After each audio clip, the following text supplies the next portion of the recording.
Bienvenue à tous ceux qui nous rejoignent et bienvenue à ceux qui vont nous écouter en replay. On est là aujourd'hui pour parler des 3 raisons qui font que tu n'arrives pas à te payer. Et avant de commencer, j'avais 3 petits conseils, tips pour toi. Premièrement, je te conseille d'avoir une bonne boisson. On est parti pour plus ou moins 90 minutes ensemble. Pour pouvoir dérouler justement les 3 raisons qui font qu'on n'arrive pas à se payer. Fait que eau, thé, café, kombucha, tout ce que tu veux.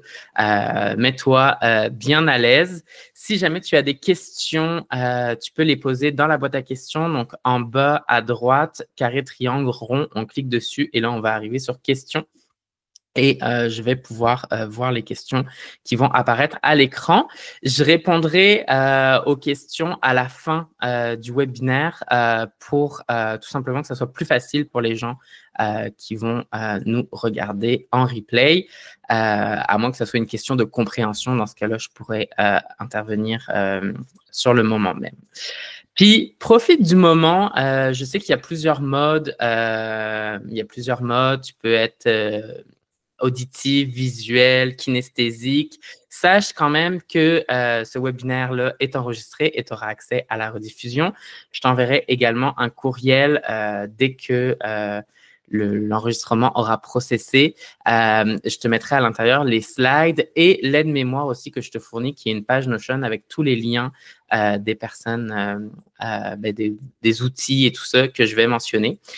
Donc, tout ça va être envoyé par courriel à la fin du webinaire. Fait que si jamais, comme moi, tu es plus auditif, tu n'es pas obligé de prendre des notes, je vais tout t'envoyer à la fin et tu auras accès au replay. Pour ceux qui ne me connaîtraient pas encore, qui je suis et pourquoi est-ce que je viens vous parler des 3 raisons qui font qu'on n'arrive pas à se payer quand on est entrepreneur. Mon nom, c'est Valentin. Je suis copilote pour les entrepreneurs en croissance depuis 2020 et j'ai accompagné des dizaines d'entrepreneurs dans la gestion de croissance de leur entreprise. J'agis sur 4 piliers. Les finances, qui est pour moi un des piliers les plus fondamentaux dans une entreprise. Le marketing, notamment le marketing digital, les opérations, tout ce qui va être vraiment comment est-ce qu'on processe et qu'on délivre de la valeur. Et pour finir, les ressources humaines. Et je me vois vraiment comme le copilote à l'intérieur de l'avion, la personne qui est à côté de toi et qui te donne les différentes possibilités. Parce que pour moi, c'est ça une des choses les plus importantes, c'est que tu sois conscient de toutes les possibilités qui s'offrent à toi et qu'est-ce que veulent dire ces possibilités. Des fois, ça peut aller plus vite, mais ça peut être plus ardu. Des fois, on peut prendre des chemins pour contourner un problème. Dans ce cas-là, on est conscient que ça va être plus lent, mais plus facile, etc. Fait que moi, je me vois vraiment comme la personne qui est là pour te donner toutes les possibilités. Et je dis toujours, le premier voyage qu'on va faire ensemble, c'est le voyage de se payer en premier. Parce que pour moi, ce qui est plus important pour un entrepreneur, c'est qu'il arrive à se payer afin qu'il puisse être périn dans son business. Puis, j'ai accompagné plusieurs dizaines d'entrepreneurs depuis que je suis en affaires et j'ai identifié 3 grandes raisons qui font que les entrepreneurs galèrent à se payer. Puis, tu sais, peu importe la situation des gens, on revient toujours à une de ces 3 situations-là. Puis, je dirais des fois des situations qui sont progressives. On va les voir tout à l'heure. Les 3 situations, je vous l'ai dit tout de suite, c'est la procrastination qui est vraiment ton pire ennemi. Les dépenses excessives, tu arrives à faire rentrer de l'argent, mais malheureusement, quand tu fais rentrer 100 $, tu en as 200 qui ressort. Fait que forcément, à la fin, tu n'es pas capable de te payer. Pour finir, une adéquation dans tes tarifs, un problème de tarification. Fait que c'est les 3 grandes causes que j'ai identifiées qui font que les entrepreneurs n'arrivent pas à se payer. Puis là, tu sais, je veux pas être le gars qui, donne des leçons. Moi, je suis passé par ces 3 phases-là. Tu sais, la procrastination quand tu te lances ou même quand tu es déjà lancé. Le roi de la dépense, c'est moi. Je suis, on va voir, là, je vais vous donner des situations tout à l'heure, mais je les écrivais et je pensais vraiment à moi et à tout le chemin que j'ai fait pour arriver aussi à dépasser ça. Puis le gars qui se vendait 40 $ de l'heure, c'était moi il n'y a même pas 2 ans.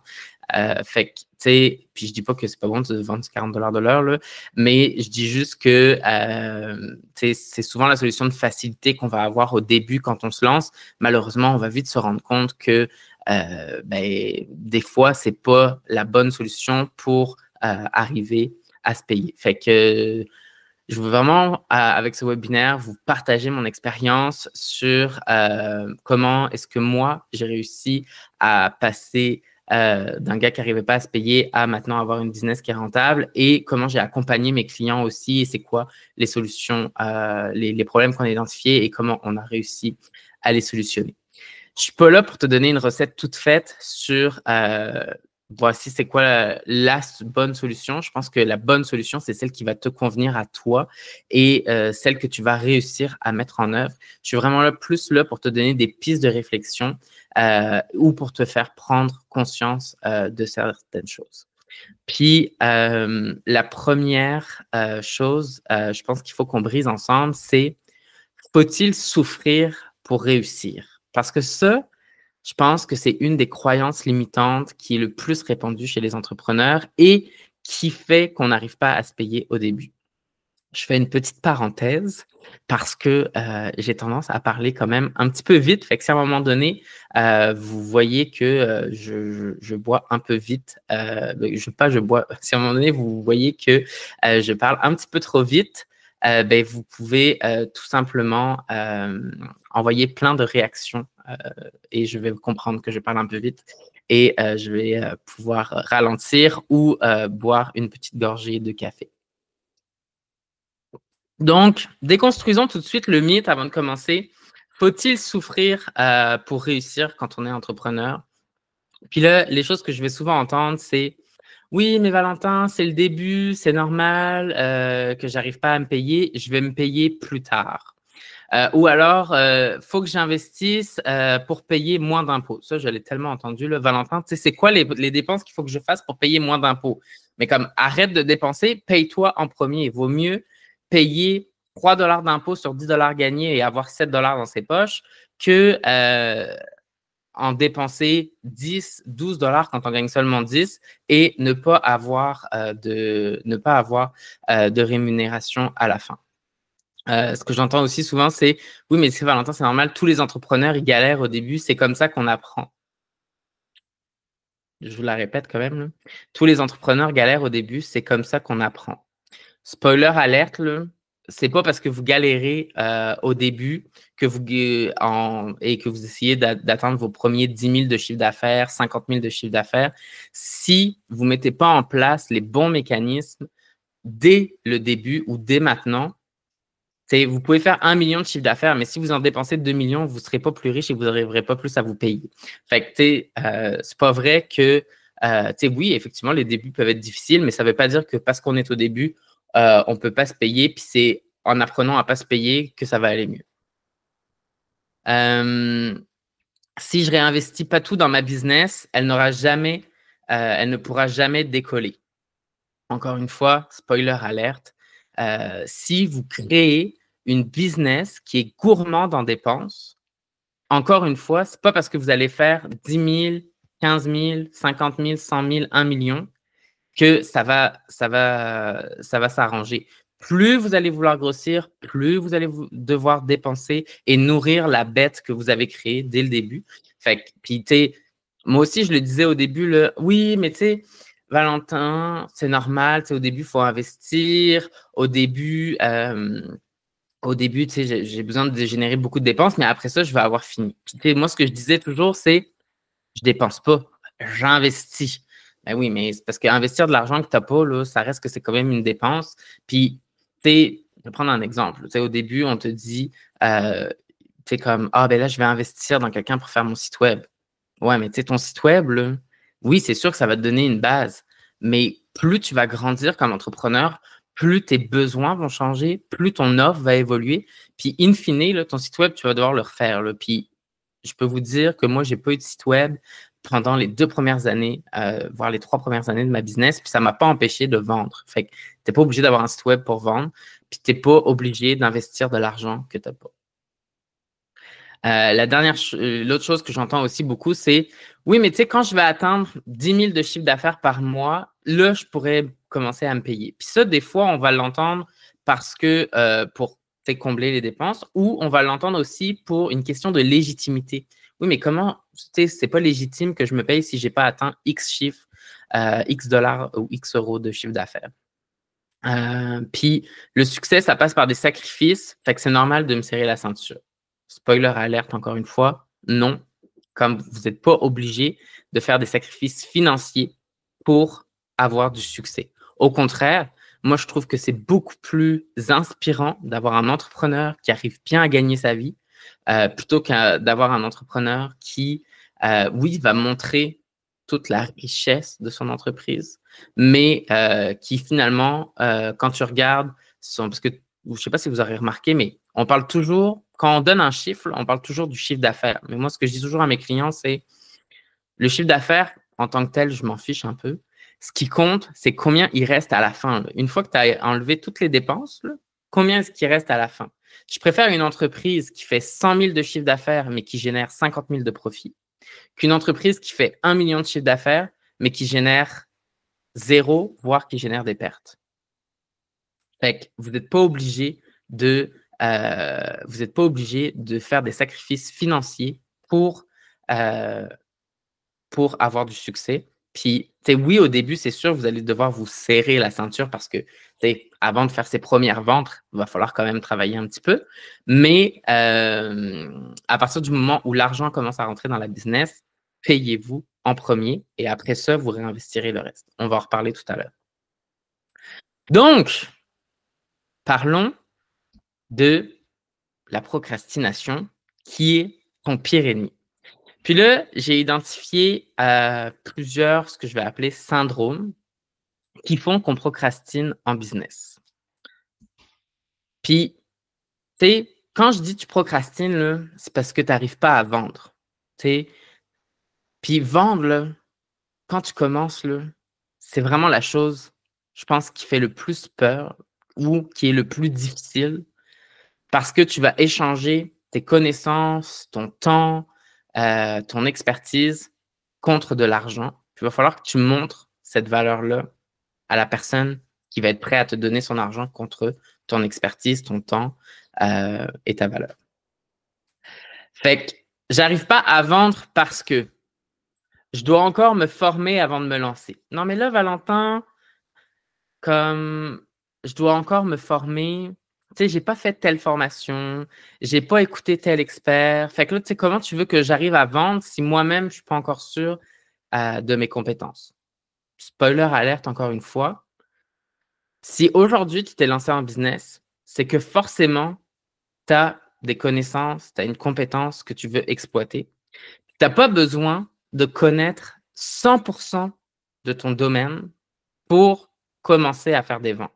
Je ne te dis pas que si, je vais prendre un exemple, si tu es, je vais prendre un exemple en comptabilité, si tu n'es pas CPA, mettons, CPA au Québec, c'est un comptable agréé, c'est sûr que tu ne vas peut-être pas te tarifer 300 $ de l'heure pour faire de la tenue de livre, mais tu n'es pas obligé de tout connaître pour commencer à vendre tes services. Il y a des experts qui sont bien meilleurs que moi. Puis ça, je l'ai tellement entendu de gens qui me disent « Oui, mais Valentin, comment tu veux que je vende alors que un tel, il est bien meilleur que moi? » Mais c'est parce que la vente, c'est pas seulement l'expertise, c'est aussi la façon dont tu vas communiquer sur tes offres, c'est ta personnalité, c'est ton prix, c'est vraiment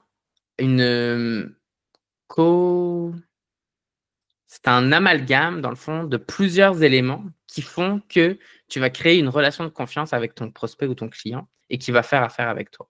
Fait que tu peux, je suis le meilleur exemple. Quand j'ai commencé à faire de la business, je faisais des impôts pour les particuliers. Puis des gens qui font de l'impôt, il y en a à Tire-Larigot au Québec. Tu peux penser au cabinet comptable, tu peux penser à HR Block qui sont dans tous les centres d'achat, tu peux penser à des gens qui vendent leurs services comme ça en ligne comme moi.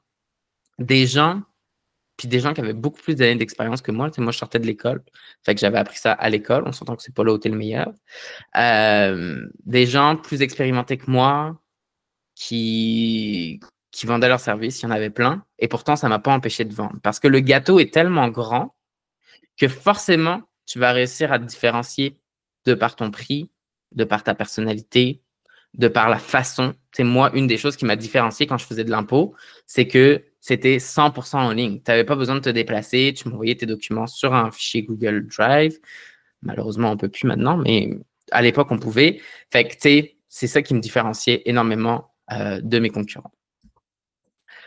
Je suis pas encore assez légitime. Pourquoi? Parce que peut-être j'ai pas encore fait un seul projet, j'ai pas encore eu de vrais clients, j'ai pas de portfolio à montrer, etc.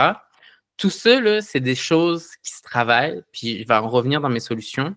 Mais c'est pas parce qu'aujourd'hui, selon toi, tu n'as pas assez de légitimité que tu peux pas vendre. Tu peux combattre ce manque de légitimité en te faisant un portfolio, en décrivant des études de cas.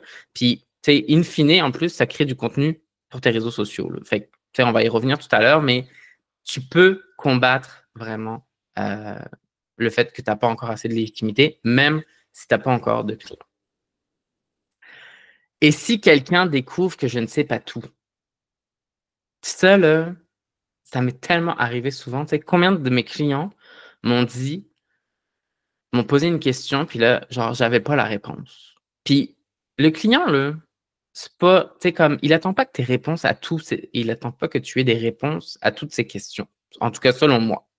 Il attend que tu sois franc avec lui. Comme moi, quand j'ai des clients qui me posent une question puis que j'ai pas la réponse, je leur dis tout simplement, hey, c'est une excellente question que tu me poses.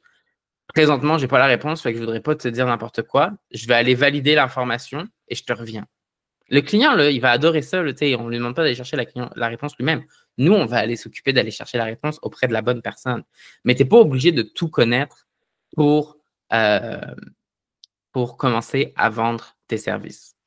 Puis, tu sais, il y a une règle qui dit que si tu connais 10% de plus que ce que tu vends à ton client, comme tu peux déjà commencer à vendre. Dans le sens où, rappelez-vous quand vous êtes à l'école, puis que le prof, il essaye de t'expliquer quelque chose, puis lui, il a tellement son syndrome de l'expert, c'est le prof, puis ça fait des années qu'il donne le même cours, puis là, il essaie de t'expliquer quelque chose que tu ne comprends pas.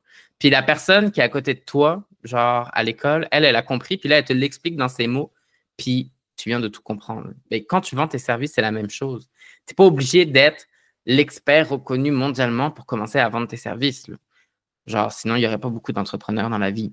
Fait que tant que tu connais un petit peu plus que ton client, que tu es transparent avec lui, que tu es honnête, tu peux commencer à vendre tes services. Fait que tout ça, là, c'est ce que j'appelle le syndrome de l'imposteur. Puis ça, là, c'est un gros fléau qui fait qu'on n'arrive pas à commencer à vendre ses services parce qu'on se situe dans le syndrome de l'imposteur. Oui, mais moi, je suis qui pour demander de l'argent en fonction de mes services? Il y a un autre syndrome qui est un autre fléau. J'arrive pas à vendre mes services parce que mon site web n'est pas encore fait ou il n'est pas encore parfait. Je suis sûr que tu te reconnais dans cette situation. Il y a Mélodie qui nous dit « Je préfère une personne qui me donne l'heure juste. Je ne sais pas, je te reviens. Cette solution me conviendra à tes besoins. Qu'une personne qui cherche à répondre n'importe quoi pour bien paraître et me faire plaisir. L'heure juste m'aide beaucoup plus à avancer dans la bonne direction. » Je suis totalement d'accord avec toi, Mélanie. Je dois encore peaufiner ma proposition de valeur. Puis là, quand je dis ma proposition de valeur, ce n'est pas forcément l'offre que tu donnes à ton client. C'est je dois encore peaufiner mes slides, je dois encore peaufiner comment je fais mon appel découverte et tout ça. Fait que tu comprends, Valentin, comme c'est pas prêt, là. Comme c'est pas fini, fait que je peux pas vendre. Non, mais tu sais, méthode du 80-20, là, comme tu peux commencer à vendre, à faire des approches, même si tout n'est pas parfait. Puis tu sais, le plus important, c'est la conversation et le lien de confiance que tu vas développer avec ton client. Puis moi, je dis toujours, tu as 2 oreilles et une bouche, là. Bon, aujourd'hui, c'est pas le bon exemple parce que je vous donne un webinaire, mais comme c'est pour écouter 2 fois plus que ce que tu parles. Puis si ton client, il sent que tu l'écoutes, que tu es à l'écoute de ses besoins, que tu arrives à traduire ses désirs justement en besoins, que tu apportes une solution appropriée, là, il s'en fout de ton site web puis de savoir que genre tu as 10 slides au lieu de 11. Tu sais, comme tout ce qu'il veut savoir, c'est est-ce que tu as bien compris ses désirs, que tu les as traduits en besoins et que tu as la bonne solution pour répondre à son problème. Il me faut plus de témoignages avant de me lancer. À ça, là, je l'ai tellement entendu. Oui, mais Valentin, tu comprends, il n'y a personne qui fait affaire avec moi parce que j'ai pas de témoignage client. Ouais, puis, tu sais, la preuve sociale, c'est important. Ça aide à ancrer ton prix, ça va aider justement à mieux convertir tes clients. Mais il n'y a pas que les témoignages qui peuvent te servir de preuve sociale. Tu peux faire des études de cas, tu peux montrer un portfolio, tu peux avoir aussi des gens qui attestent de tes compétences, même s'ils n'ont pas encore été tes clients. C'est pas la solution parfaite, mais tu sais, je pense à quelqu'un qui sort de l'école, qui commence, ben, tu sais, de montrer son diplôme, même si, tu sais, c'est pas parce que tu as un diplôme que tu es compétent, mais tu sais, ça aide quand même à avoir de la preuve sociale, avoir des témoignages de projets qu'il a fait à l'école et tout ça. Ça aide quand même déjà à convertir. Après, quand tu vas avoir tes premiers clients, demande des témoignages, des feedbacks, puis là, tu vas améliorer ta preuve sociale. Mais tu n'es pas obligé d'avoir des témoignages pour commencer. Puis si absolument tu n'arrives pas à convertir puis que ça te prend un témoignage client, j'ai une solution pour toi. On en reparle juste après. Je dois améliorer mon logo, ma charte graphique avant de démarcher. Ça, là, les graphistes qui sont ici, comme je sais que vous n'allez pas m'aimer, mais comme c'est pas parce que, tu sais, comme moi, mon logo, je l'ai fait. Déjà, un logo puis une charte graphique, c'est pas la même chose, là. Puis selon moi, une charte graphique est beaucoup plus importante qu'un logo. Mais ça, quand tu commences, moi, je le savais pas.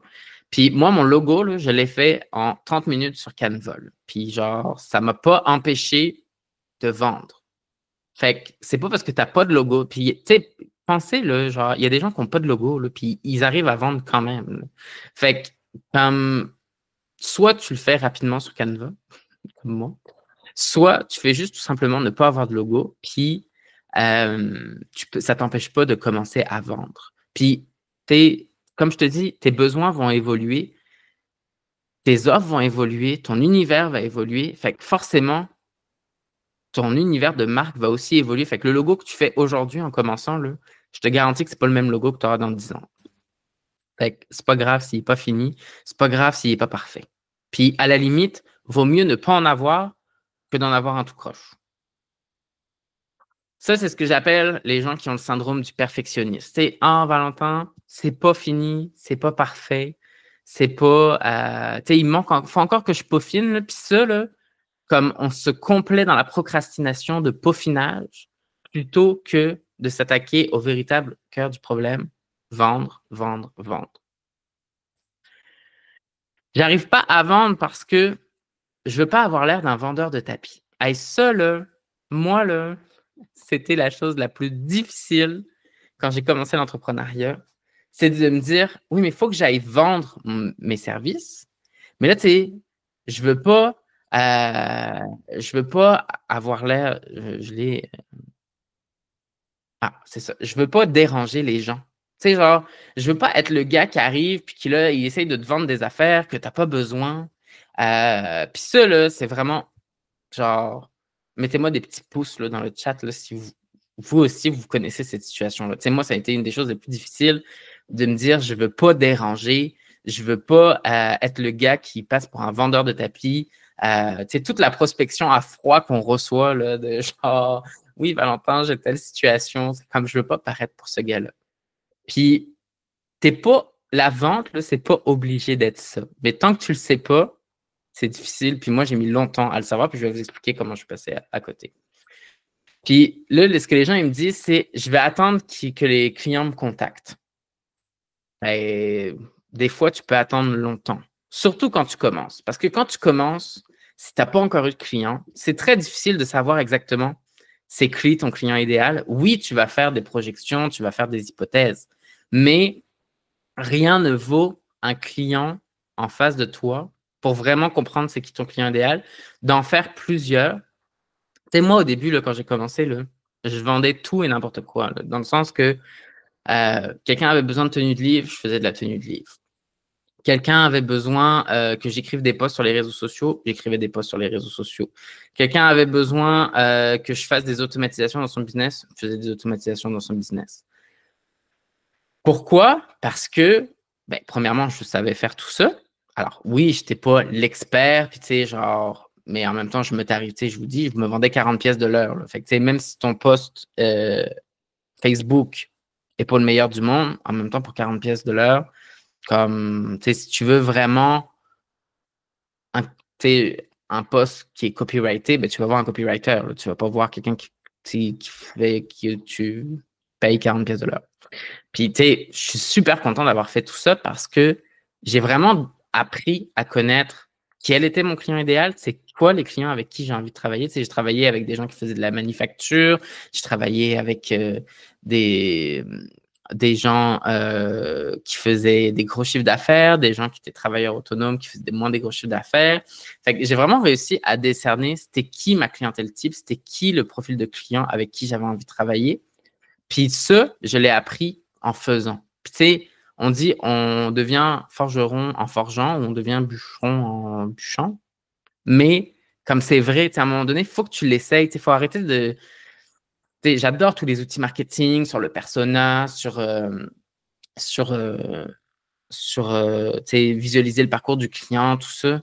C'est des super bons outils. Mais à un moment donné, il faut sortir de l'outil puis il faut le tester pour de vrai. Puis c'est comme ça que c'est en ayant des vrais retours de tes vrais clients que tu vas pouvoir, toi, déjà apprendre à mieux te connaître et ensuite clarifier tes offres, avoir des offres qui vont se vendre tout seul sans même que tu aies besoin de les vendre, etc. L'autre chose aussi, c'est pas le bon moment, le contexte économique est pas bon.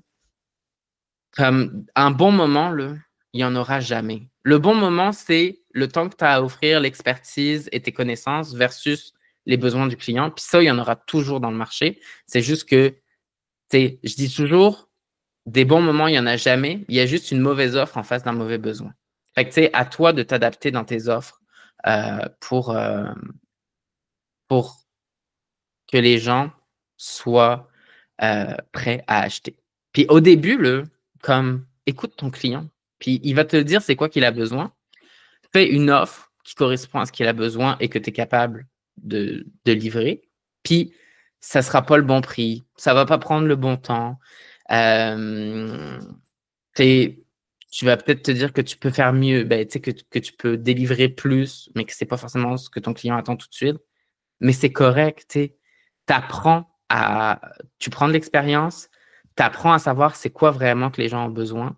Puis tout ça, ça va faire en sorte que tu vas être capable progressivement de créer des offres qui sont ciblées, qui sont alignées avec les demandes générales de tes clients et que tu vas te pricer à un bon prix.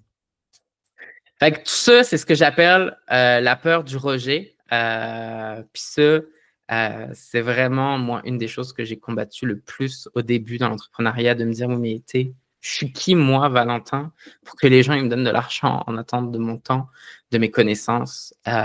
Puis, tu sais, comme c'est en forgeant qu'on devient forgeron, là, fait qu'à un moment donné, faut le faire. Puis ça sera pas parfait la première fois, ça sera pas parfait la deuxième fois, ça va être un peu mieux. Puis plus tu vas le faire, plus tu vas vraiment déceler, tu sais, l'essence de ce que devrait être ton offre, puis comment tu vas délivrer le plus de valeur.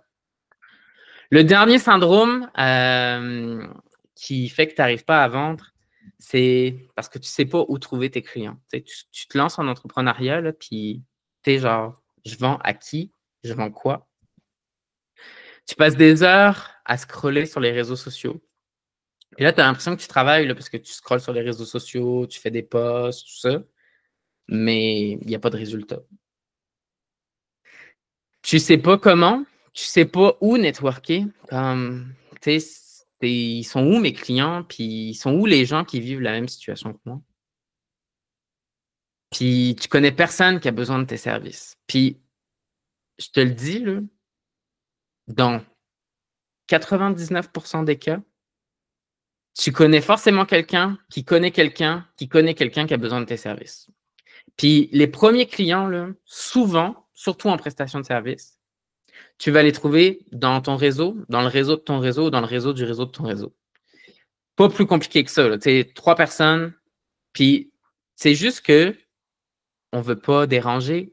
On veut pas dire que, tu sais, genre, si je dis à mon entourage, à mon réseau, hey, je me lance comme entrepreneuriat, puis que finalement, dans 2, 3 mois, je suis obligé de me retrouver une job parce que ben, finalement, ça n'a pas marché, puis comme j'ai pas réussi à vendre, c'est quoi que les gens vont penser de moi? Puis ça, là, c'est souvent la chose qui fait que on a, on a du mal à dire aux gens dans notre entourage qu'on se lance parce que on a peur de l'échec, puis on a peur du regard des autres si on échoue. Puis, tu sais, malheureusement, tu vas échouer parce que tu as peur d'en parler. Puis ça, c'est le serpent qui se mord la queue. Puis, tu sais, c'est sûr que ça t'est déjà arrivé d'acheter quelque chose dans un magasin ou d'acheter un service d'une personne qui t'a recommandé.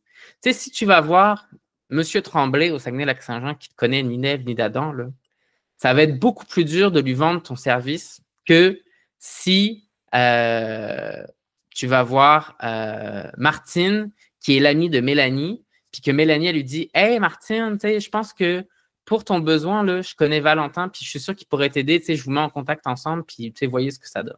Déjà, là, juste ça, comme tu viens d'augmenter le facteur de confiance de ton prospect, fois 10, fois 100, parce que c'est Mélanie qui t'a recommandé. Puis ça, là, c'est la force de son réseau. Puis, tu sais, je sais qu'on n'a pas tous la chance d'avoir le même réseau et la même qualité de réseau, mais le réseau, c'est vraiment quelque chose qui se bâtit et qui s'entretient. Maintenant que j'ai dit tout ça, puis que j'ai identifié le syndrome de l'imposteur, le syndrome du perfectionniste, la peur du rejet et le manque de réseau, comment est-ce qu'on fait pour briser le cercle? Parce que, tu sais, ben beau, Valentin, là, genre, tu m'as fait prendre conscience de ça aujourd'hui, mais maintenant, comment je fais? Puis, le comment je fais, là, c'est un peu le plus dur à mettre en place. Puis, il n'y a pas de recette miracle. Comme, je rigolais parce que je parlais avec une amie de c'est quoi les angles de pub que je pourrais faire pour attirer des gens vers ce webinaire. Puis, elle me disait, tu pourrais faire un angle de pub sur t'en as marre du coach qui dit de visualiser l'argent puis que la richesse va arriver. Là. C'est un peu vrai. Si on avait la recette pour visualiser la richesse, on serait tous millionnaires. Fait que le secret pour briser le cercle, c'est vendre, vendre, vendre encore, puis ajuster ce que tu vends. Puis, c'est quoi les solutions qui font que on va réussir à vendre notre première prestation de service, à vendre notre premier produit? Bien, premièrement, la vente, ça part toujours d'une conversation.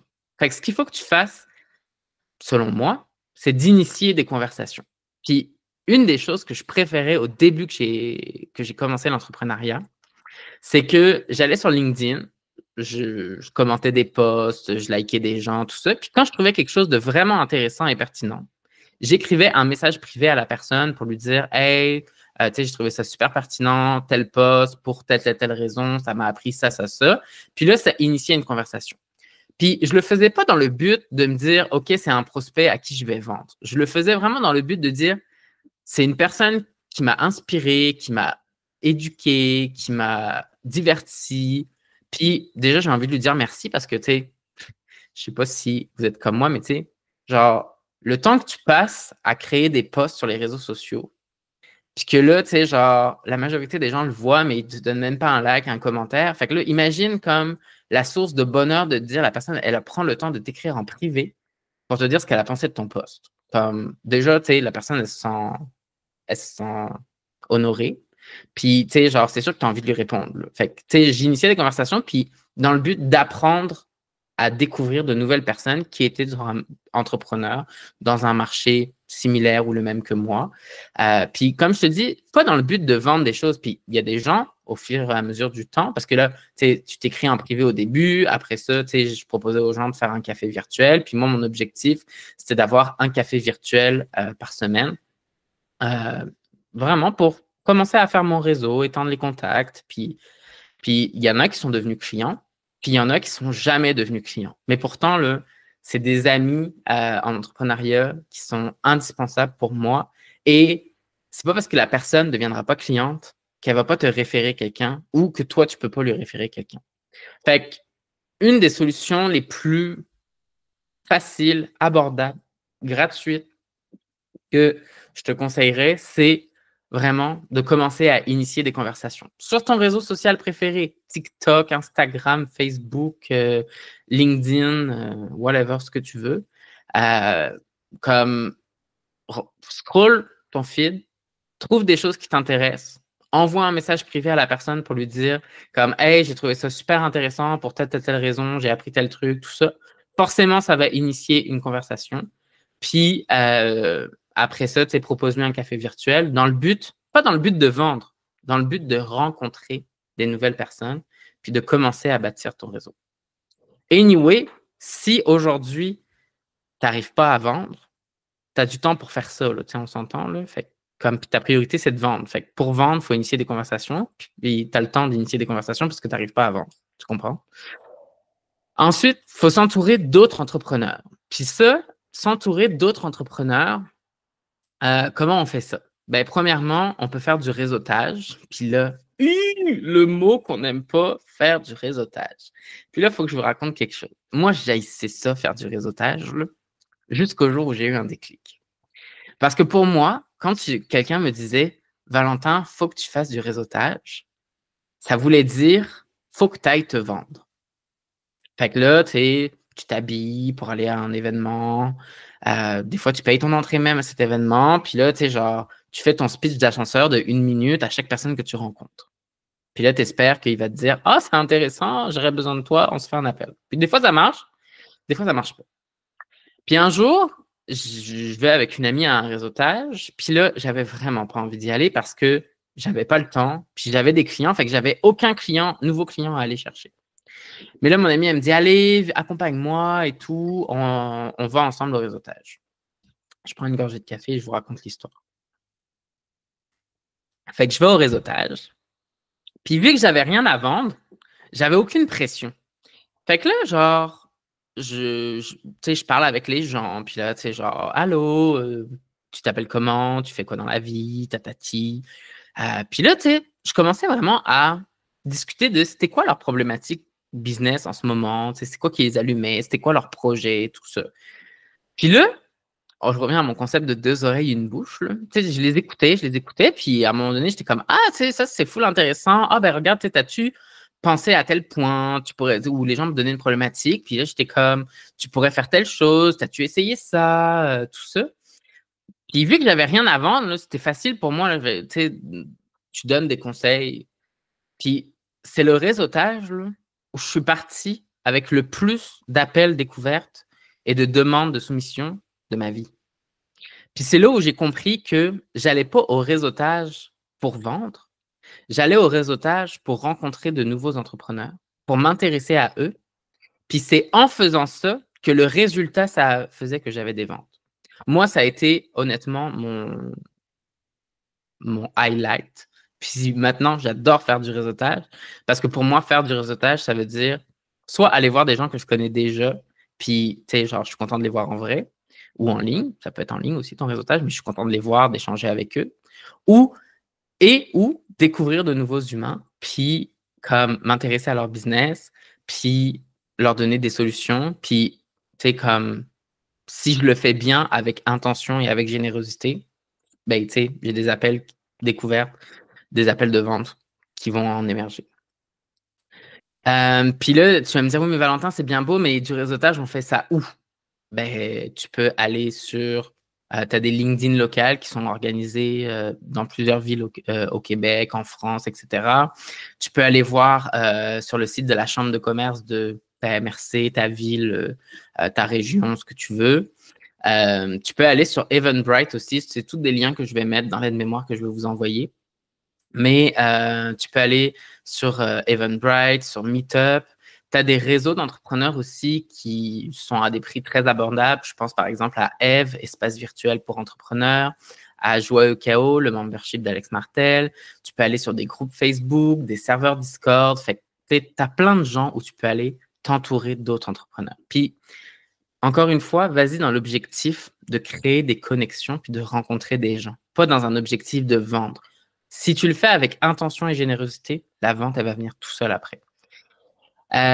Puis ça fait tellement du bien de rencontrer d'autres entrepreneurs aussi qui vivent les mêmes problématiques que soi ou des problématiques qu'on a déjà vécues parce que ils vont pouvoir te donner du feedback. Toi aussi, tu vas pouvoir leur en donner. Puis ça fait tellement du bien à l'âme, à l'ego, que forcément, tu vas en sortir comme grandi. Puis là, j'arrive à ma troisième solution qui est offrir un bêta-test gratuitement. Puis ça, je sais que c'est très controversé dans l'entrepreneuriat d'offrir ses services gratuitement quand on n'arrive pas à vendre au début. Puis moi, je suis pour l'école de pensée qui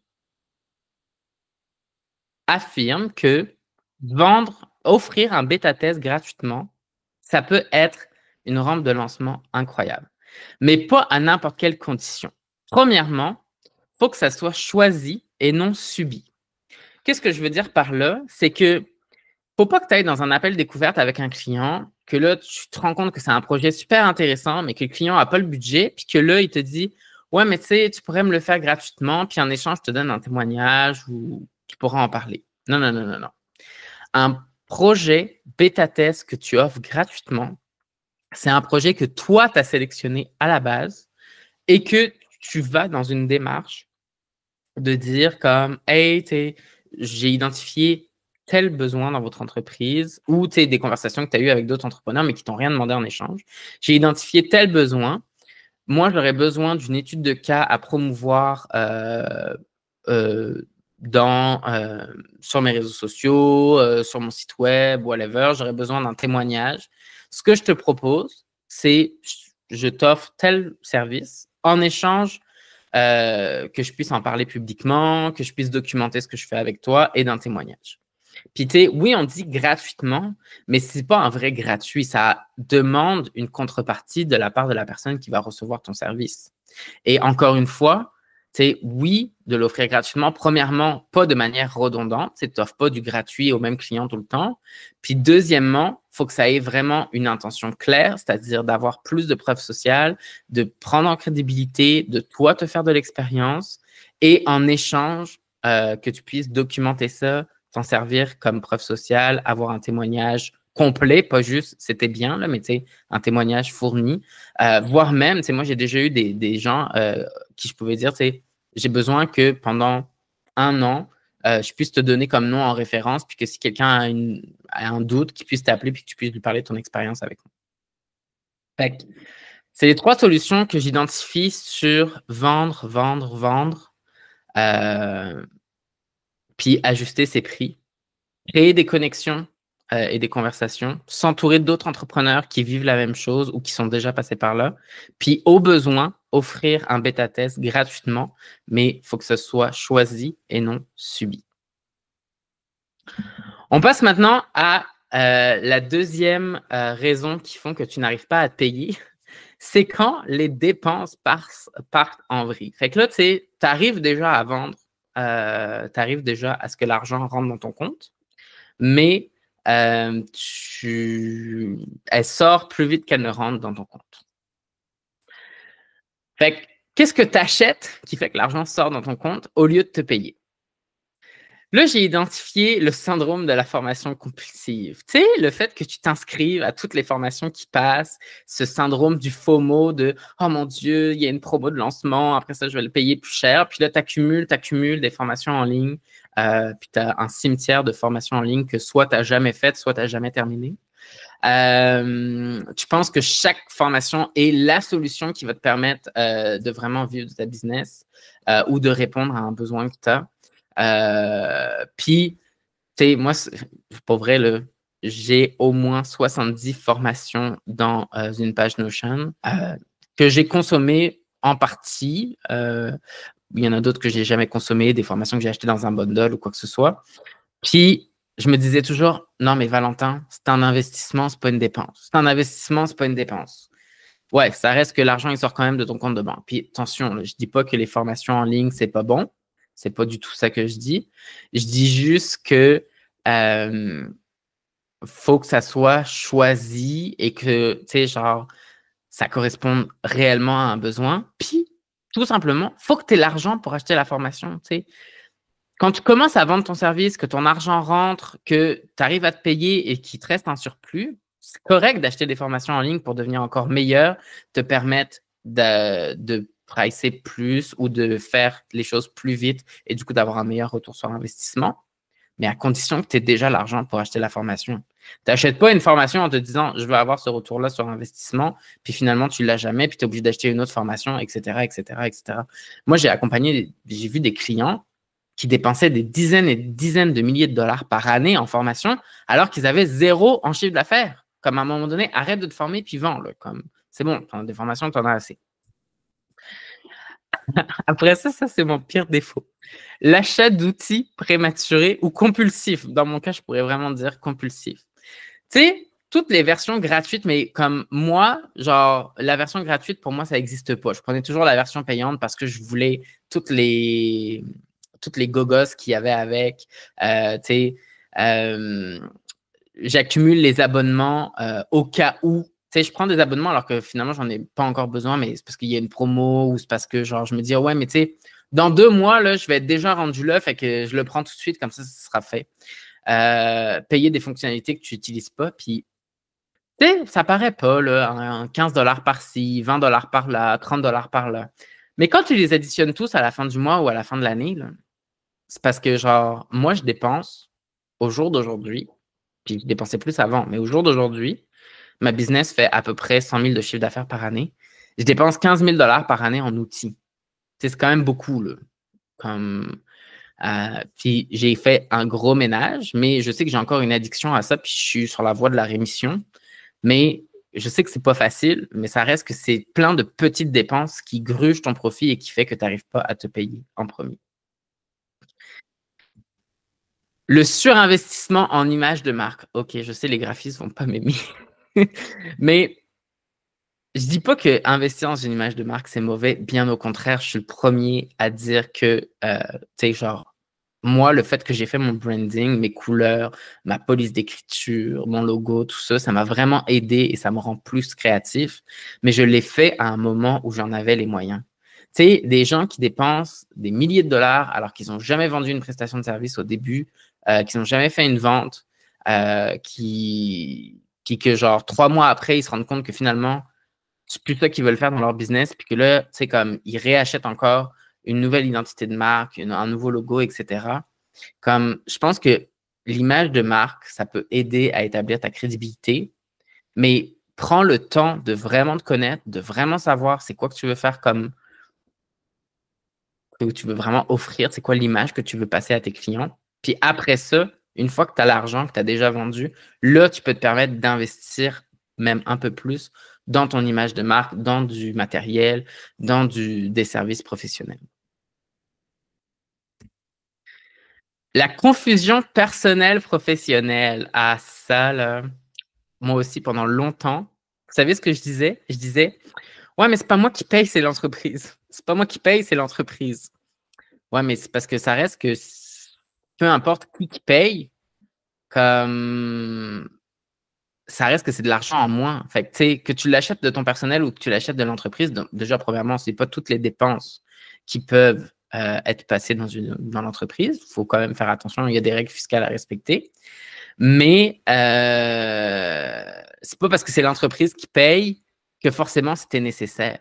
Puis, tu sais, peu importe que tu aies des comptes séparés ou non, genre, prends le temps de vraiment décider est-ce que c'est une dépense nécessaire à mon business, puis est-ce que même si c'est l'entreprise qui le paye, est-ce que j'ai vraiment les moyens de me le payer?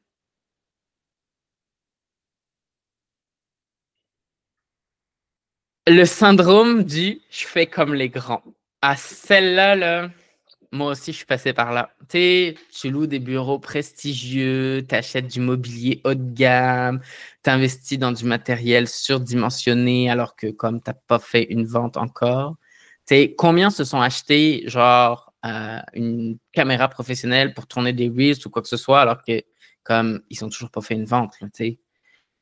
Puis, encore une fois, je dis pas que c'est mauvais. Je dis juste que c'est une accumulation de choses qui font que tu arrives à gruger ton profit alors que tu n'as pas encore fait une scène. Comme vends, détermine combien est-ce que tu as besoin de te payer, combien est-ce que tu peux réinvestir dans ton entreprise, puis après ça, tu vas faire les choix euh, idéaux pour tes dépenses. Tu sais, il y en a là, qui dépensent, puis j'en ai fait partie, là, tu sais, genre, je voulais avoir une belle image, je voulais être l'entrepreneur qui réussit et tout ça. Puis c'est toujours plus facile de montrer aux autres des signes de richesse que d'être riche soi-même. Tu sais, c'est prestigieux là, quand tu dis à un client, ben, vous viendrez me rencontrer à mes bureaux. Ouais, mais c'est parce que pendant que tu payes ton loyer, tu ne te payes pas. Là. Comme... Puis c'est tous ceux qui ont un bureau, bien à vous, c'est super d'avoir des bureaux. Puis moi, j'ai trippé à avoir des bureaux. Mais si tu dois choisir entre avoir des bureaux ou te payer, choisis de te payer, puis tu vas durer beaucoup plus longtemps dans ton entreprise, puis tu vas réussir un jour à avoir des bureaux sans que tu aies besoin de sacrifier ta paye. Là. Comme disent les Américains, make money first. Tout à fait, Elisabeth. La publicité mal maîtrisée. Là, je ne sais pas si Charles est présent sur le webinaire parce qu'il s'est inscrit, mais j'ai vraiment pensé à lui quand j'ai identifié ce syndrome-là. C'est, tu sais, les gens qui te disent, ouais, mais tu sais, là, je vais investir 1000 $ en publicité parce que ça va me rapporter des clients. Puis, effectivement, sûrement que si tu investis 1000 $ en publicité, ça va peut-être te ramener des clients. Mais je vais vous donner un excellent exemple. Quand j'ai créé mon premier Tripwire, donc c'est une gratuité qui amène vers un petit produit, j'investissais 70 $ pour avoir un client qui achète mon petit produit, mais je vendais mon petit produit 50 $. Fait que j'avais un delta négatif de 20 $. Chaque produit que je vendais me faisait perdre 20 $. Fait que oui, tu peux investir en publicité, mais assure-toi que ce soit maîtrisé, puis que ce que tu investis, tu as un retour sur investissement positif. Puis, encore une fois, là, je veux qu'on se remette dans la tête que comme c'est pas mauvais d'investir en publicité, mais n'investis pas en publicité si tu sais pas si tu vas être capable de mettre à manger sur la table à la fin du mois. Comme, surtout si tu n'es pas sûr du retour sur investissement. Tu sais, au jour d'aujourd'hui, pour faire la promotion de ce webinaire, j'ai investi 1000 $ de publicité pour faire la promotion de ce webinaire. Mais le 1000 $ de publicité, il ne m'a pas empêché de vivre à la fin du mois. Tu sais, moi, c'est une dépense c'est une dépense, pas un investissement. C'est une dépense qui est budgétée dans, dans mon budget d'entreprise et qui va me permettre d'atteindre plus tard mes objectifs. Mais je sais que présentement, c'est une dépense. Puis je ne mets pas 1000 $ en publicité d'un argent que je n'ai pas. Je mets 1000 $ en publicité d'argent que j'ai et que je suis conscient, entre guillemets, de perdre. Fait que, comme, c'est pas mauvais la publicité, c'est peut-être juste pas le meilleur moyen de se payer en premier. Puis une fois que tu vas réussir à te payer, pense à investir en publicité pour accélérer justement ta croissance. Oups, pas sur la bonne fenêtre. Les faux bons plans. Je vous dis, j'écrivais ça, puis à chaque fois, j'étais comme, ben oui, c'est moi, c'est moi, c'est moi. Tu sais, les grosses promotions là, de dire genre, ah, mais tu sais, genre, achète ça parce que tu as moins 50% ou achète-en 10 parce que on va te le vendre pour le prix de 1, là. C'est moi. Tu sais, genre, je profite des promos, même si finalement, j'en ai pas vraiment besoin, mais tu comprends, c'est en promo. Tu sais, il y a une étiquette rouge dessus, là, puis le pouvoir du marketing marche très, très bien sur moi. Je suis un acheteur compulsif. Fait que dès que je vois une étiquette avec moins tant de pourcentage en rouge, là, ça m'attire, puis je suis comme, est-ce que je vais passer à côté d'une bonne affaire? Est-ce que, genre, Puis souvent, je me disais, j'en ai pas besoin tout de suite, mais tu sais, je vais en avoir besoin bientôt. Fait que je suis mieux de l'acheter tout de suite parce que c'est en promo. 3/4 du temps, je changeais d'idée entre le moment où je l'avais acheté puis le moment où je pourrais en avoir besoin. Fait que finalement, j'en avais plus besoin puis je dépensais de l'argent que j'avais pas. Puis là, tu sais, genre, j'accumulais du stock, là, du stock pour des choses que finalement, tu sais, genre, ça sert à quoi d'acheter, je te donne une idée, là, tu sais, genre, ça sert à quoi d'acheter pour 30 ans de papier à imprimante quand tu imprimes 2 feuilles par mois, tu sais? Comme, c'est peut-être pas le meilleur exemple, mais tu comprends l'idée. C'est pas comme achète au fur et à mesure parce que comme l'argent que tu auras mis là-dedans, là, c'est de l'argent qui dort que tu aurais pu te verser en paye. Puis comme dans 30 ans, est-ce que tu auras encore une entreprise? Est-ce que dans 30 ans, on imprimera encore? Tu sais? Comme c'est pas sûr. Ah, mon préféré. Le syndrome du prestataire premium. Genre, moi, tu sais, ça revient un peu avec comme je voulais faire comme les grands. Mais tu sais, genre de te payer une adjointe virtuelle quand finalement tu peux le faire tout seul. Puis maintenant, je suis content que tu s'identifies aussi avec comme j'ai plein de matériel pour ma PME alors que comme peut-être que tu n'en as pas suffisamment besoin. Mais ouais, le syndrome du prestataire premium, là, tu sais, genre, ah, mais ça, genre, on dit toujours, faut déléguer. Dès que tu peux, délègue. Dès que tu peux, délègue, oui, c'est vrai, mais est-ce que tu as vraiment l'argent de déléguer? Puis déléguer, c'est bien, mais pas au détriment de son salaire. Fait que, tu sais, l'adjointe virtuelle, le tous, puis encore là, tu sais, j'ai rien contre les adjointes virtuelles, là, je les adore, puis ils sont très efficaces, puis genre, c'est, il faut, à un moment donné, quand tu as trop de travail, suffisamment d'argent, penser à déléguer, puis là, c'est le bon moment d'avoir une adjointe virtuelle. Mais commence pas à déléguer si tu n'es pas capable de te payer en premier. Puis, tu sais, moi, je l'ai fait, tu sais, j'ai eu un employé avant d'en avoir les moyens. J'ai délégué des choses alors que, tu sais, oui, j'aurais pu le faire moi-même, mais, tu sais, j'étais comme, non, mais là, tu sais, je vais penser du temps à travailler tu sais, j'ai pas le temps parce qu'il faut que je travaille ma stratégie, il faut que je travaille tu sais, genre, il faut que je fasse de la prospection, tout ça. Euh, Puis, tu sais, finalement, oui, c'est sûr, ça me libérait du temps, mais à quel prix? Je me payais pas. Fait que, tu sais, avant de déléguer, pense vraiment à savoir si tu as les moyens. Puis avant de t'engager aussi dans du récurrent, tu sais, ça peut arriver de déléguer pour une période donnée parce que tu as le budget. Mais tu sais, souvent, quand on commence à déléguer, on va se dire, OK, c'est bon, comme je vais avoir le budget tout le temps, fait que on engage, tu sais, on signe des contrats pour 1 an, etc. Alors que finalement, peut-être que son besoin, ça aurait été seulement de 3 mois, puis dans 3 mois, il faut réévaluer. Fait que quand tu délègues, quand tu as le syndrome du prestataire premium, tu commence par une phase de test. Puis après ça, si tu as les moyens, continue. Puis si ça se passe bien avec la personne, continue. Comment on fait pour briser ce cercle-là de j'ai de l'argent qui rentre, mais j'en ai 2 fois plus qui sort, fait qu'au final, il ne m'en reste pas pour me payer. Puis encore une fois, je ne suis pas là pour te vendre une solution magique. Mais si tu veux réussir à briser le cercle, il faut faire de sa paye ta priorité. Puis comme il n'y en a pas de solution magique, là. C'est si tu ne décides pas de mettre ta paye en priorité, il n'y a personne qui va le faire à ta place. Pour t'aider, j'ai identifié 3 solutions qui vont te permettre de faire de ta paye une priorité. C'est déjà séparer ton compte perso de ton compte entreprise. Si tu reçois l'argent de tes clients dans ton compte perso, comment tu veux arriver à faire une gestion efficace de tes liquidités d'entreprise et de savoir combien est-ce que tu peux te payer. Puis il y a des comptes gratuits qui existent. Je vais te mettre plein de ressources dans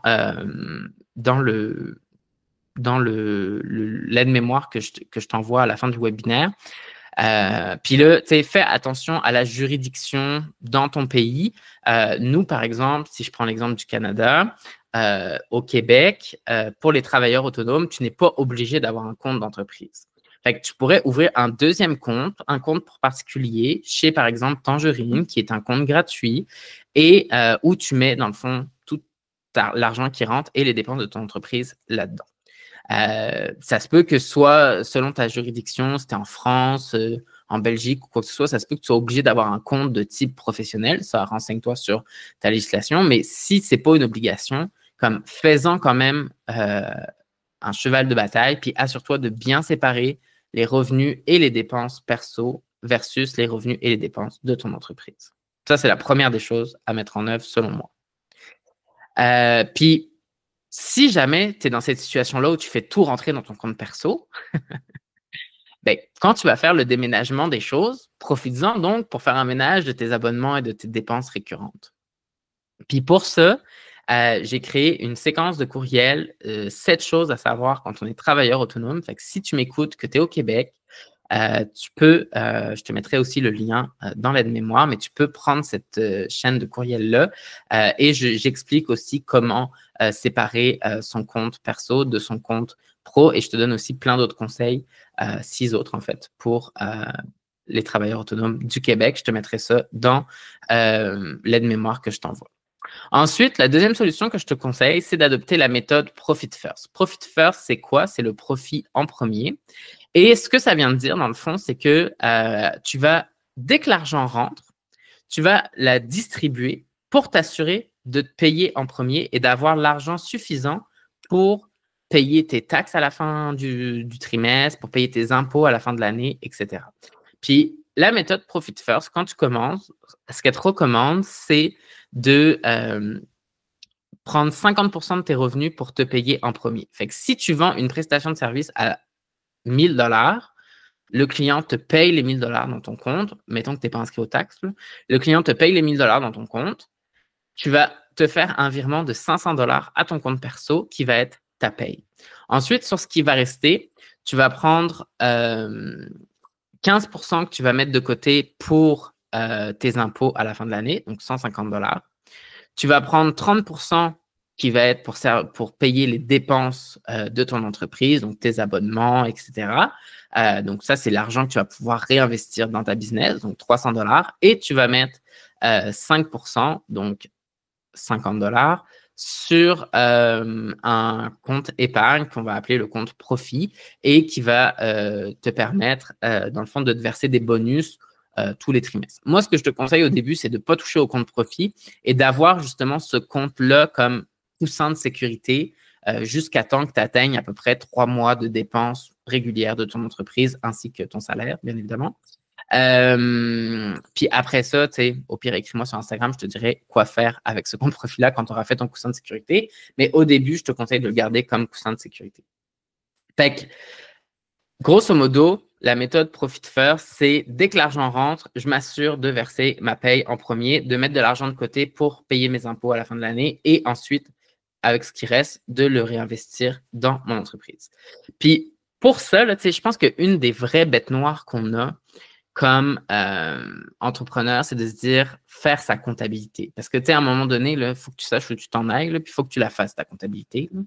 Fait que, comme une des vraies bêtes noires qu'on a, c'est de faire sa comptabilité. C'est pour ça que j'ai créé le fichier comptable pour les travailleurs autonomes. Donc, encore une fois, c'était au Québec.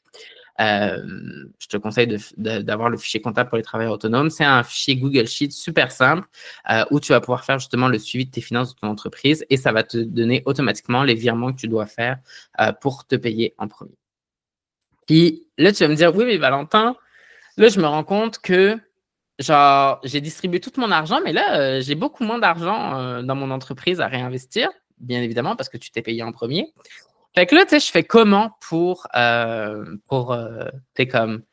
financer les projets que j'ai envie. Puis moi, j'aime beaucoup la méthode de la farm list. Qu'est-ce que c'est la farm list? C'est que tu vas identifier, dans le fond, 3 paliers de dépenses que tu veux faire comme prochain investissement. Je te donne un exemple. Je sais que Aimée est là en ce moment sur le webinaire. Aimée, elle fait de la monde élaboration numérique. Donc, elle t'aide à créer un environnement, elle t'aide à créer un univers pour un service, un projet ou pour ta business. Puis, bien évidemment, elle offre un service de super bonne qualité. Puis, il faut que faut payer Aimée. Elle ne fait pas ça gratuitement. Fait que, mettons que, je dis quelque chose comme ça, là, service clé en main, elle crée un univers pour toi, ça vaut 4 000 $. Aimé, je dis un prix au hasard, là, je te laisse corriger dans le chat si tu as besoin. Mais 4 000 $, elle crée ton univers clé en main. Ben là, je vais mettre ça dans ma farm list. Puis là, tu sais, dans ma farm list, je vais identifier 3 paliers. Tu sais, mettons les dépenses, les investissements de moins de 1 000 $, les investissements entre 1 000 et 5 000, puis les investissements de plus de 5 000 $. Fait que là, l'investissement de créer mon univers, 4 000 $, je mets ça dans ce que j'appelle celles du milieu. Puis tu as le droit de mettre qu'un seul investissement par palier. Fait un seul investissement de moins de 1 000 $, un seul investissement de 1 000 à 5 000 et un seul investissement de plus de 5 000. Fait que là, je vais mettre ça là-dedans. Puis, à chaque fois que je vais faire ma distribution, dans la partie dépenses, je vais venir cultiver, dans le fond, mon projet d'investissement qui est que Aimé fasse mon univers en monde d'élaboration numérique. Puis, quand je vais arriver aux 4 000 $, ben là, je vais être prêt à aller frapper à la porte d'Aimé numériquement, là, on s'entend. Puis lui dire, Aimé, j'ai le budget, tu peux faire ma monde d'élaboration pour mon univers. Puis là, cet argent-là a été mis de côté et tu sais que tu as l'argent, tu n'es pas en train de mettre ça sur ta carte de crédit, sur ta marge de crédit, ou tu n'es pas en train de prendre dans ton salaire que tu pourrais te verser pour te payer un projet. Puis, je te le garantis, là, ton entreprise n'a pas besoin que tu mettes ça sur ta carte de crédit ou que tu mettes ça sur ta marge de crédit. Elle est capable d'attendre 1 mois, 2 mois, 6 mois, le temps que tu réussisses à avoir cet argent-là de côté. Puis, comme en plus, ça crée un cercle vertueux parce que vu que tu mets ça sur un compte épargne, ben, en attendant que tu atteignes le niveau que tu as besoin pour faire cet investissement-là, ça va créer des intérêts, fait que ça va te permettre d'arriver plus rapidement à ton objectif. Puis, c'est ça, une des choses qui m'a vraiment aidé, moi, comme entrepreneur, c'est de faire mon budget. Puis là, je fais mon petit instant promo. Oui, je vous avais dit que j'avais rien à vendre dans ce webinaire-là. Et c'est vrai, j'ai juste des ressources à vous partager. Mais au mois de décembre, je vais faire un défi sur comment créer son budget pour 2025 où je vais vous aider justement à faire ce petit à faire votre budget pour 2025 et à savoir vraiment qu'est-ce que vous pouvez dépenser, etc. Oui, Cécile, la farm list sera dans le récap. Donc, puis pour ceux qui nous regardent en replay, ça se trouve juste en dessous dans les liens. Fait que voilà les 3 solutions pour faire de sa paye une priorité. On passe à la tarification, un art délicat. Donc, vraiment, la partie, pour moi, la plus difficile, je pense, c'est une fois que tu as compris comment vendre tes services, que tu as de l'argent qui rentre puis que tu as réussi à limiter tes dépenses. La dernière chose qui fait que tu n'arrives pas à te payer en premier, c'est que tu n'as pas la bonne tarification. Puis ça, là, ça a été pour moi la chose la plus difficile à changer parce que je ne savais pas. Déjà, probablement, je ne savais pas que j'avais un problème de tarification. Puis deuxièmement, je ne savais pas comment faire pour le changer. Puis, comment tu sais que tes prix ne sont pas vraiment alignés? Ben, tu as le syndrome du prix plancher. Tu sais, je débute, fait que je dois pratiquer des prix bas. Ouais, mais c'est parce que, genre, premièrement, c'est pas vrai. Puis deuxièmement, comme débuter, ça veut dire quoi? Ton premier client, tes 10 premiers clients, tes 100 premiers clients, comme tu peux rester au prix plancher pendant longtemps. Je vais commencer bas, puis je vais augmenter un peu plus tard.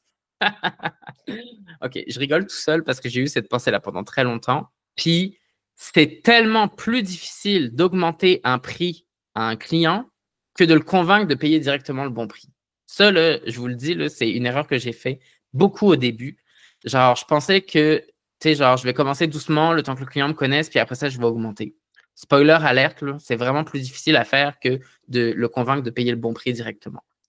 Je ne peux pas demander autant que les autres, je suis juste un débutant. Mais c'est parce qu'il y a des gens que ça fait plus longtemps qu'ils sont là que toi dans le marché, mais que je te jure qu'ils ont beaucoup moins de compétences, de connaissances que toi. Puis, fait que c'est pas vrai que tu dois charger moins cher que les autres. Mes concurrents sont moins chers, donc je dois m'aligner. Le prix, c'est un seul des éléments qui vont permettre de convaincre un client. Mais comme si ton concurrent est moins cher, mais qui peut le faire seulement dans 6 mois, là, je te garantis que si le client il est pressé, il va payer un peu plus, puis il va prendre ton service. Si ton concurrent il est moins cher, mais comme il propose seulement la moitié de ce que tu vas proposer, pour ceux qui sont au Québec, là, à un moment donné, on a ri parce que François Legault a comparé des bananes et des oranges. Ben, c'est un peu le même principe. Genre, toi, tu vas avoir seulement tendance à avoir le prix, mais est-ce que tout ce que tu as dans ton offre correspond à tout ce que ton concurrent offre?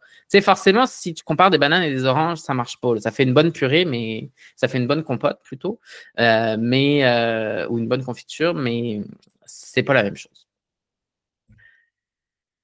La peur de perdre un client. Ah, mais là, si j'augmente mes prix, je vais perdre mon client. Puis là, tu as tellement peur de perdre un client que tu n'attends même pas que le client te donne une réponse. Tu vas lui donner un rabais avant même de commencer.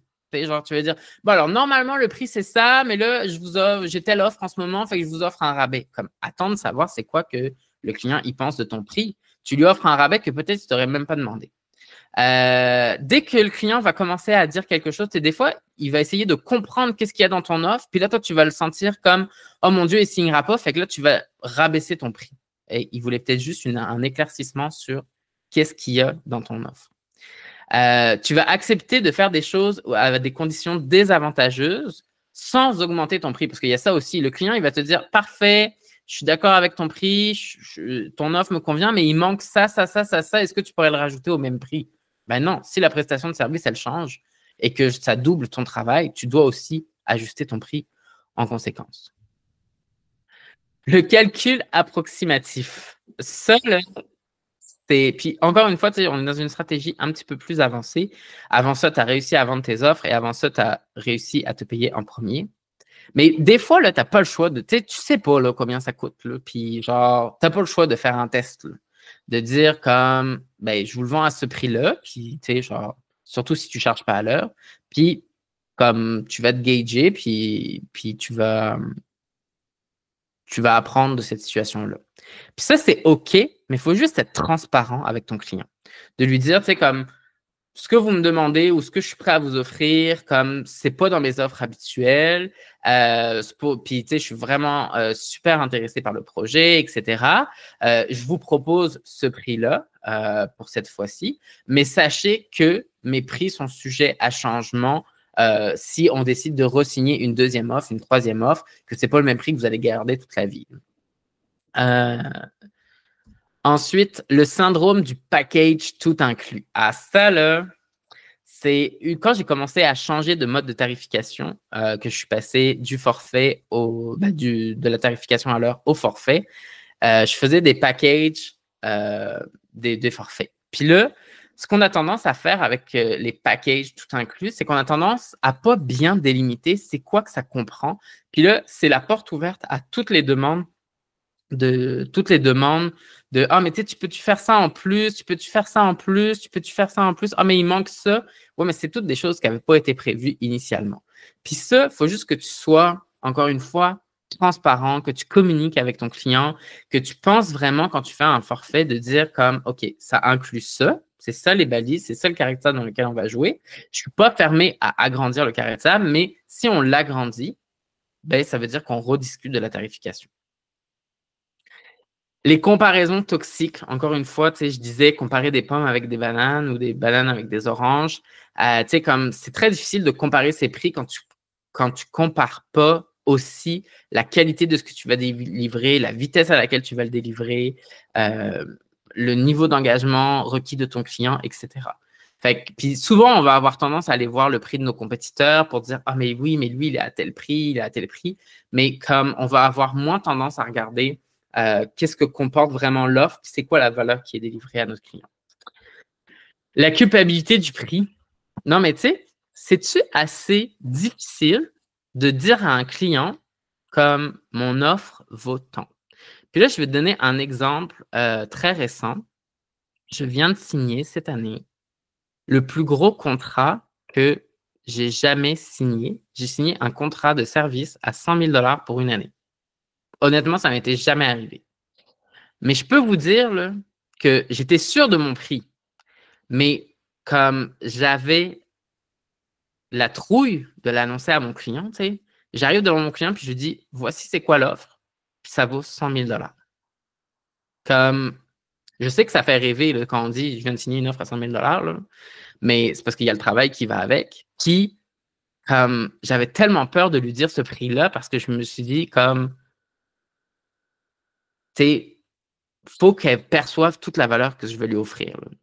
Puis, comme je suis qui, puis je suis sûr de ce que je lui offre, là, puis ça fait 4 mois, 5 mois qu'on est dans l'offre de service. Ça se passe super bien. Le client est super content de la valeur que je vais lui donner, que je lui offre, que je délivre. Mais ça reste que c'est quand même des prix qui sont impressionnants. Puis, ça fait douter de ta légitimité, tout ça. Puis, le seul conseil que je peux te donner, c'est vas-y avec un prix qui te fait un peu peur, mais avec lequel tu es capable de dormir. Puis, comme, discute avec ton client. Puis, comme moi, c'est ça que j'ai fait. Je lui ai dit, oui, mon offre vaut 100 000 $, mais voici c'est quoi les résultats que tu vas avoir avec l'offre que je te garantis. Puis, c'est pas 100 000 $ que tu me payes en une shot. J'ai réparti le contrat pour faire en sorte que à chaque étape qu'on atteint, ça débloque une partie de ma rémunération. Fait que si on n'atteint pas l'étape, ben, comme il faut que je continue à travailler pour développer cette étape. Fait que elle, ça l'a sécurisé. Puis,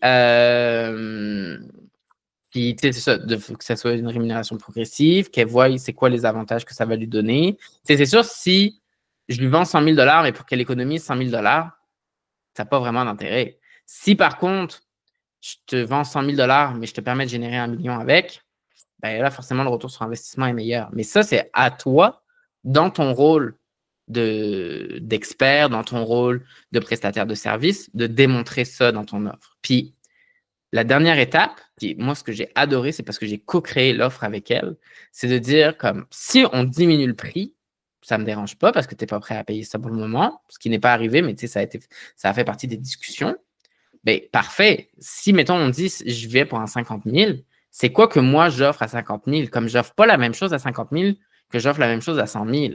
Puis ça, c'est souvent le bout qu'on a tendance à oublier. T'sais. On va culpabiliser sur notre prix. Fait que là, on va réduire le prix, mais garder la même chose qu'il y avait dans l'offre. Puis ça, c'est désaligné parce qu'après ça, tu vas courir après ton temps, puis tu n'auras pas l'impression d'être payé à ta juste valeur. Le syndrome du prix d'amis. Puis là, je reviens à ce que je disais au début. Tu sais, au début, tu vas commencer à t'entourer de personnes. Puis là, tu sais, c'est des gens qui vont faire dans ton réseau, c'est des gens qui vont te référer des gens, tout ça. Puis là, cette personne-là, à un moment donné, elle a besoin de tes services. Puis là, comme tu veux, des fois, ben moi, au début, je me sentais obligé de faire un prix d'amis à cette personne-là. Puis je dis pas que les prix d'amis, c'est mauvais. Je dis juste que, comme si la personne n'est pas capable de te payer à ton juste prix, c'est qu'elle n'a pas conscience de ta valeur puis qu'elle n'a pas besoin de tes services. Tu sais, dans le sens où, comme si elle n'est pas prête à payer le juste prix, tu sais, je vais te donner un autre exemple. Présentement, je fais affaire avec Julie Brouillette pour faire mon site Internet. Comme je peux considérer que je suis ami avec Julie, mais c'est pas pour autant que je lui demande de faire un rabais sur son prix. Tu sais, comme pour moi, ce qu'elle offre, ça a une excellente valeur et je vais payer le prix qu'il faut pour que ce soit Julie qui fasse mon site. Au contraire, j'ai encore plus confiance en elle parce que c'est une de mes amies. Et je suis vraiment content en plus de l'encourager dans sa business. Puis ça, c'est vraiment une question aussi de, comment on dit ça? De culture. Nous, dans la culture nord-américaine ou dans la culture européenne, parce que tu es mon ami, je vais te demander un truc de plus, un rabais, etc. Je prends dans la culture marocaine parce que j'ai déjà parlé avec un client de ça qui fait partie de cette culture-là.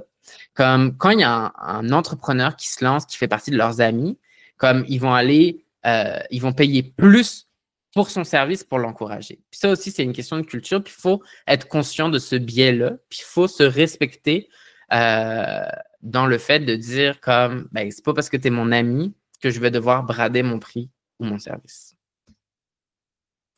La peur du jugement, Puis là, tu sais, on revient aussi un peu dans ce qu'on venait au début, dans la peur du rejet, la peur que, tu sais, je suis en train de changer mes prix, je suis en train de changer ma méthode de facturation. Puis là, tu sais, je vais avoir peur que, tu sais, c'est quoi que les autres entrepreneurs de mon secteur, ils vont dire? La crainte que les clients trouvent ça trop cher, la peur d'être le profiteur de service, ben là, tu sais, comment ça, avant ça, tu te vendais 40 pièces de l'heure, puis maintenant, tu me demandes de payer 100 000 pour ton service. Bon, premièrement, je n'offre pas la même chose entre 40 pièces de l'heure et 100 000. Puis deuxièmement, comme c'est parce que moi aussi, comme je deviens de plus en plus conscient de ma valeur.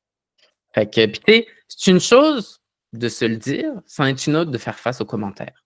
Puis ça, comment est-ce qu'on fait pour briser ce cercle-là? Puis je pense que c'est le cercle le plus difficile à briser. Ben, il n'y a pas 36 000 solutions. Puis le meilleur conseil que je peux te donner, c'est une étape à la fois. Puis ça, là, comme tu fais des petits ajustements, des petits tours de tournevis, tu essayes des choses. Tu sais, moi, j'aime beaucoup l'idée de, mettons que tes prix ne sont pas affichés sur ton site web, là. Tu fais, tu vends une prestation de service à 1 200 $. Puis là, tu fais un appel découverte, tu arrives à le vendre à 1 200 $. Ben, le prochain appel découverte, tu le mets à 1 300 $. Puis là, si tu arrives à le vendre, ben, tu continues d'augmenter progressivement jusqu'à temps que tu arrives à un tarif qui te correspond, qui tu penses que c'est le bon tarif pour la valeur. Puis je ne dis pas qu'il faut tout le temps augmenter ses tarifs. Je dis juste que faut avoir le tarif qui te permet de te payer à la fin de la prestation, qui est juste pour ton client et qui va correspondre à la valeur que tu délivres. Et souvent, comme être humain, on a tendance à mettre nos prix plus bas que la valeur qu'on délivre. Moi, je veux juste mettre l'équation au bon niveau. Et juste pour la valeur juste délivrée. Les 3 solutions que je te propose pour manier l'art de la tarification, d'explorer les autres modes de tarification. Comme je te disais au début, moi, je vendais mes services à l'heure. Alors, progressivement, j'ai augmenté mon taux horaire. Mais à un moment donné, tu te rends compte que tu ne peux plus augmenter tant que ça ton taux horaire. Fait que j'ai changé de mode de tarification. Il y a le forfait, le taux journalier, etc. Je te conseille un super livre sur le sujet qui s'appelle Ajoute un zéro d'Alex Martel. Il est disponible autant au Québec qu'en France, qu'en Europe, etc. Moi, c'est un livre qui a changé ma vie, littéralement. Avant ça, j'avais pas de problème à avoir des clients, forcément, à 40 pièces de l'heure, c'était une aubaine. Mais là, je passais ma vie à travailler des heures, des heures, des heures pour être capable de me payer à la fin parce que je vendais pas mes services au bon prix. Puis, ce qui a été plus facile pour moi, ça a été de changer ma méthode de facturation, de passer du prix à l'heure au forfait. Je ne dis pas que c'est la bonne méthode forcément pour toi, je dis juste qu'il en existe plusieurs et que vraiment, une bible sur le sujet, c'est Ajoute un zéro d'Alex Martel. Puis, comme juste pour te donner une idée, là, quand moi, j'ai fait mon changement du facturation à l'heure versus au forfait, premièrement, il n'y avait personne qui faisait ça dans mon domaine de la tenue de livre. Je parle de ça il y a 2 ans. On voyait tout le monde facturer à l'heure. Et sur 12 clients, j'en ai perdu qu'un seul. Puis, tu sais, je n'ai pas perdu en chiffre d'affaires parce que j'ai augmenté ma tarification. Je pourrais faire vraiment un exposé sur comment j'ai changé ça parce que ça a été vraiment un gros sujet. Si d'ailleurs c'est un sujet qui t'intéresse, je t'invite à venir m'en parler sur Instagram. Mais vraiment, moi, ça a changé ma vie. Deuxièmement, dans les petits coups de tournevis que tu peux donner, je te suggère vraiment de travailler sur comment est-ce que tu mets ton offre en valeur. Parce que toi, tu sais c'est quoi que tu vas offrir au client, tu sais c'est quoi la qualité de service que tu vas délivrer, tu sais c'est quoi la transformation que ton produit va apporter. Mais souvent, c'est bien beau de le savoir, mais on n'arrive pas à l'exprimer, on n'arrive pas à le mettre en valeur. Et donc, du coup, les clients, ils ne peuvent pas apprécier à sa juste valeur le prix qu'on leur propose s'ils ne savent pas tout ce qu'ils vont recevoir en retour. Puis pour ça, je te conseille le super petit produit de mon amie Rosalie qui s'appelle Brio, que je te mettrai dans les liens aussi, dans les ressources, qui va te permettre vraiment de t'aider, d'avoir un gabarit pour mettre en valeur tes offres et te vendre au juste prix. Puis pour finir, comme je te le disais, fais des essais, erreurs, essaye des choses, reviens en arrière s'il faut, comme il n'y a rien qui est coulé dans le béton. Puis le plus important, c'est d'être transparent, d'en discuter avec ton client et de trouver le win-win. Le win pour lui, le win pour toi, d'être payé à ta juste valeur et de rendre le meilleur service avec la meilleure transformation pour ton client. Puis, il faut arrêter d'avoir peur. Tu sais, c'est pas parce que tu vas discuter tarif avec ton client que forcément tu passes pas pour un expert. Tu sais, comme tu as le droit de dire à ton client quel est ton budget. Puis, tu sais, genre, on s'entend, là, si le budget n'a pas d'allure, tu as le droit de lui dire, ben, tu sais, malheureusement, pour ce budget-là, je ne peux pas te donner de transformation. Mais si son budget, c'est pas celui que tu espérais, mais ça a quand même de l'allure, ben, tu as le droit d'adapter, toi, ce que tu vas livrer en fonction de ton budget et de dire, ben, tu sais, si vous aviez 5 000 de budget, voici tout ce qu'on pourrait faire. Mais considérant votre budget, puis je tiens à respecter votre budget parce que c'est super important, je vous propose peut-être de le découper en phases et ça pourrait correspondre à une première phase ou je vous propose peut-être de faire une partie que j'aurais pu faire pour vous. Ça, vous pourriez le faire vous-même. Fait que, moi, ça me permettrait de sauver du temps là-dessus puis de pouvoir travailler sur les autres, sur les autres aspects, etc. Fait que, comme vous avez le droit de discuter prix, d'avoir. Et puis, je fais attention à mes mots. Ce n'est pas une négociation, c'est une discussion.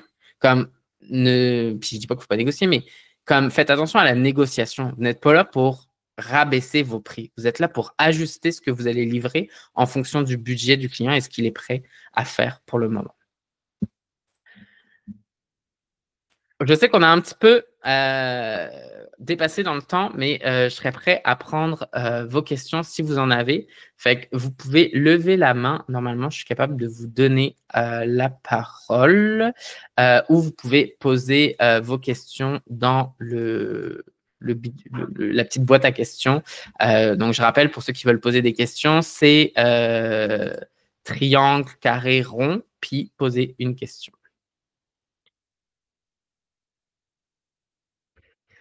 Je n'ai pas de questions, mais je tiens à vous dire wow, wow, wow, héros, wow. Je me reconnaissais dans tellement de sujets. Je prends tous les conseils en note. Merci pour ce webinaire et cette grande générosité. Merci beaucoup, Marie-Ève. C'est très, très apprécié. C'était vraiment... Je n'étais pas stressé, mais j'étais vraiment nerveux de donner ce webinaire-là. Puis je suis vraiment content de voir que ça vous a été utile. Puis comme je vous dis, je suis toujours disponible pour en discuter par mail, par Instagram, etc. Si jamais vous avez des questions, je reste disponible pour y répondre. Je vais juste faire le récapitulatif des points donc pour se payer en premier. Vendre, vendre, vendre et ajuster.